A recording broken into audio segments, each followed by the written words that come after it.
This is just a short video of what tools I use to remove the press-in wheel bearing. These tools you can rent at AutoZone or Ralph's or whatever parts store. You can rent this and this. These two things is to remove the hub. Here's your hub right here.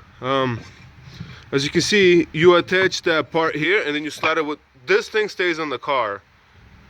So this will be on the car.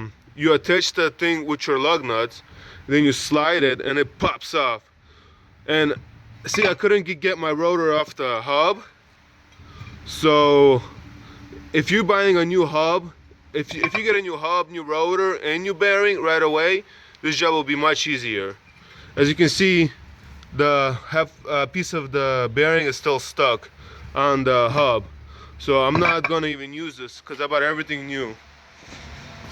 And here's my new thing. This is my new bearing, and here's my new hub. And I froze them so they can go in easily. And this is where I already pressed out my old one. I'm about to press in my new one. And the only tool I use is to press in is this. This is it right here. You get all these adapters. And it's really simple, and there's no special tools required. The only tool I bought is this. If I could have rented, I would, but since they don't have this to rent, I decided to buy my own. It was like $60 on eBay, and I already did my driver's side with this, and it worked perfect. Now I'm doing my passenger side, and yeah, it's been pretty simple. Also, when you put the new bearing in, make sure you put the right side that goes in. Like, since I have an ABS sensor,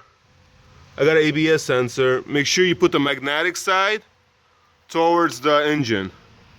So remember, this is the magnetic side. You can put a screwdriver by it. This black part, you can put a screwdriver by it and it's magnetic. So I'll be pressing in, that's the magnet side, I'll be pressing it towards the engine side. Also, to remove your see, I left the spindle on the car. I never took it off. I only loosened the lower ball joint. I removed the screw in the back, lower ball joint, and I slid this down, and I was able to free the CV axle. I was able to push it out of there. So I picked this up, and I was able to leave everything on without taking anything else off. Here, as you can see, I'm using the long nut that came with this kit. Here's the long nut. I'm already pressing in the bearing, and this is how it looks from the back. I put an adapter there that comes with the kit. It goes flush right there. I'm holding it right there, and then I'm just pressing it in, and it goes in pretty easy. Pressed in. As soon as this like stops, like snug, don't push it no more. That's it. That means it's good. Also, there's a clip that's supposed to go here after you push in the bearing. Some have in the back, some have in the front, so make sure you know which one, which way it goes. But I only have one clip that goes in the front. And I'll be using regular needle nose pliers. I just took a grinder and grinded it up so the teeth can be more pointy.